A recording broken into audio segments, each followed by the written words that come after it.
ये कहानी एक सेवक की है। एक सेवक अपने भगवान से कहता है कि भगवान, आप एक जगह खड़े खड़े थक गए होंगे। एक दिन के लिए मैं मूर्ति बन के आपके जगह पे खड़े हो जाता हूँ और आप मेरा रूप धारण करके कहीं घूम फिर के आइए।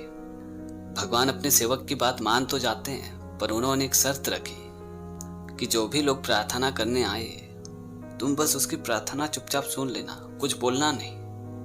मैंने उन सभी के लिए प्लानिंग पहले से करके रखी है। तो सेवक ने कहा कि ठीक है प्रभु, आपकी जैसी इच्छा। फिर उस मंदिर में सबसे पहले एक बिजनेसमैन आता है और कहता है कि भगवान, मैंने एक नई फैक्ट्री डाली है, उस फैक्ट्री को खूब सक्सेस कराना। और ये बोल के जब वो माथा टेकता है तो उसका पर्स गिर जाता है और वो बिना पर्स लिए ही वहां से चला जाता है।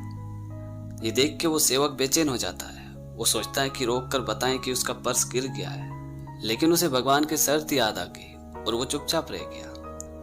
उसके बाद उस मंदिर में एक गरीब आदमी आता है और भगवान से कहता है कि भगवान, घर में खाने को कुछ नहीं है, सभी लोग बड़े भूखे हैं, अब आप ही मेरी कुछ मदद कर सकते हो। तभी उसकी नजर पर्स पे पड़ी, तो उसने पर्स को उठाया और भगवान को शुक्रिया अदा करने के बाद पर्स लेके वहां से चला गया। अब वहां पे तीसरा आदमी आता है। वो एक बोट का कैप्टन रहता है। वो कैप्टन भगवान से कहता है कि मैं 15 दिन के लिए जहाज लेकर समुद्र की यात्रा पे जा रहा हूँ। हे प्रभु, मेरी यात्रा में कोई अड़चन ना आए।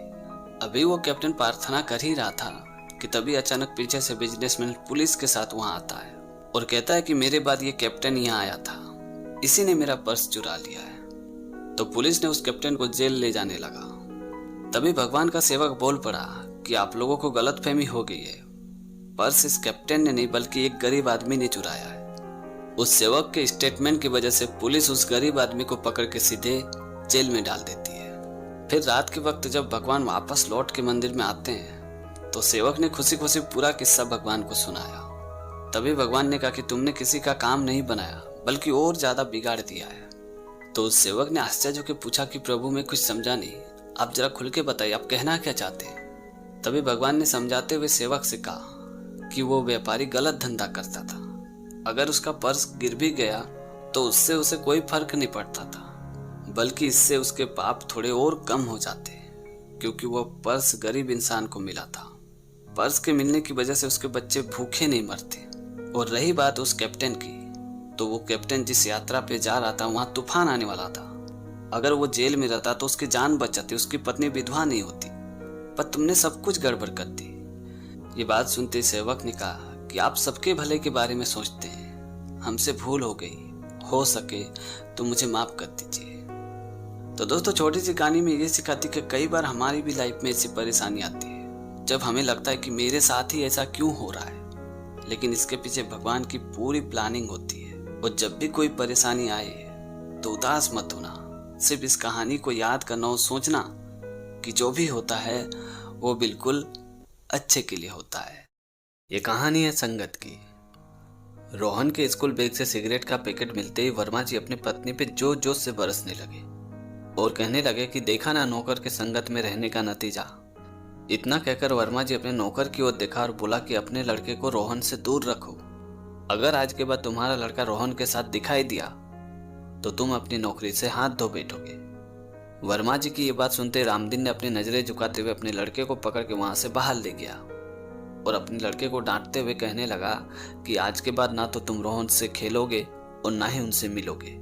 मुझे अपनी नौकरी प्यारी है, अगर नौकरी नहीं रहेगी तो तुम खाओगे क्या, घर कैसे चलेगा, तुम्हारी पढ़ाई कैसे होगी। और ये बोल के रामदीन अपने लड़के को अपने घर पे भेज देता है।